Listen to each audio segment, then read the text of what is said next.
మొన్నటి సంవత్సరం 6 లక్షల ఎకరాలకు అన్నాడు. మరి 7.5 13 లక్షల ఎకరాలకు రావాలి. వచ్చిందా? 13లకి 10 పైసలు అంటే 1,30,000 వచ్చిందా? పోనీ 10 పైసలు అసెంబ్లీలో చెప్పిన దాంట్లో 10 పైసలైనా ఆయకట్టు ఇచ్చిండ్రా? Totally failure government. ఇవాళ ఇరిగేషన్ డిపార్ట్మెంట్ విషయంలో ఈ ప్రభుత్వం పూర్తిగా వైఫల్యం చెందింది. కొత్త ఆయకట్టు రాలేదు, కొత్త ప్రాజెక్టు కట్టలేదు, కొత్తగా చెక్ డ్యాం కట్టలేదు, కొత్తగా చెరువు కట్టలేదు. కానీ ఉన్న మోటార్లను నడపడంలో, ఉన్న ప్రాజెక్టుల నిర్వహణలో కూడా ఈ ప్రభుత్వం వైఫల్యం చెందింది. దానికి సాక్ష్యం ఇప్పుడు మీరే సాక్ష్యం. దేవన్నపేటలో 3కు 3 మోటార్లు బంద్ అయి ఉన్నాయి. అదేవిధంగా భీమ్ గన్పూర్ లో 10 మోటార్లకు 5 నడుస్తున్నాయి. అక్కడ మోటార్లు బంద్, ఇక్కడ మోటార్లు బంద్.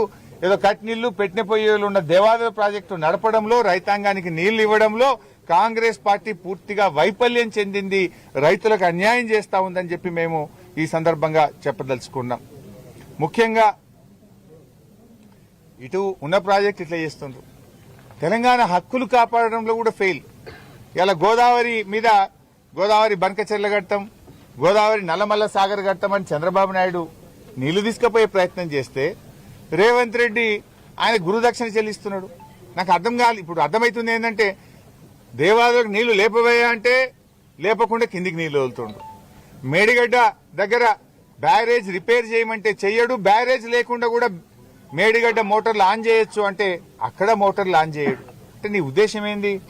మేడిగడ్డ దగ్గర నీళ్లు ఎత్తద్దు, దేవాదుల దగ్గర నీళ్లు ఎత్తద్దు, సీతమ్మ సాగర్ పూర్తి కావద్దు, నీళ్లన్నీ కిందికి ఆంధ్రకు పోవాలనా? అంటే బాబు గారికి గురుదక్షిణ చెల్లిస్తున్నావా? ఇవాళ నువ్వు ఫెయిల్ అయిపోయినావు. గోదావరి నల్లమల్ల సాగర్ ప్రాజెక్టు ఆపడంలో, గోదావరి నదిలో తెలంగాణ హక్కులు కాపాడడంలో రేవంత్ రెడ్డి ప్రభుత్వం అట్టర్ ఫ్లాప్ అయిపోయింది. అటు కృష్ణా నదిలో కూడా ఎవర్ లోయెస్ట్ యూటిలైజేషన్. రాష్ట్రం ఏర్పడ్డ తర్వాత అతి తక్కువ నీటి వినియోగం ఎప్పుడు జరిగిందంటే ఈ 2 ఏళ్ల రేవంత్ పాలనలో జరిగింది. మన రాష్ట్రానికి ఉన్న 34% తాత్కాలిక ఒప్పందం ప్రకారం తాత్కాలిక వాటాను కూడా వినియోగించడంలో రేవంత్ రెడ్డి ప్రభుత్వం ఫెయిల్ అయిపోయింది. కృష్ణాలో మన వాటాను వాడుకోవడంలో, ఆంధ్రప్రదేశ్ ఆగడాలను అరికట్టడంలో, అక్రమంగా కృష్ణానది నీళ్లను ఆంధ్రప్రదేశ్ తరలిస్తుంటే దాన్ని ఆపడంలో ఫెయిల్ అయిపోయినరు. తెలంగాణ నీటి వినియోగం చేయడంలో కూడా ఫెయిల్ అయిపోయినరు. గోదావరిలో బనకచెర్లను ఆపలేరు. ఇటు దేవాదుల మోటార్లు నడపడంలో ఫెయిలు, అటు కాళేశ్వరం ప్రాజెక్టు మోటార్లు నడపడంలో అక్కడ ఫెయిల్ అయిపోయింది.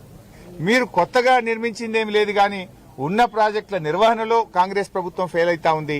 కృష్ణా గోదావరి నదుల్లో తెలంగాణ వాటాను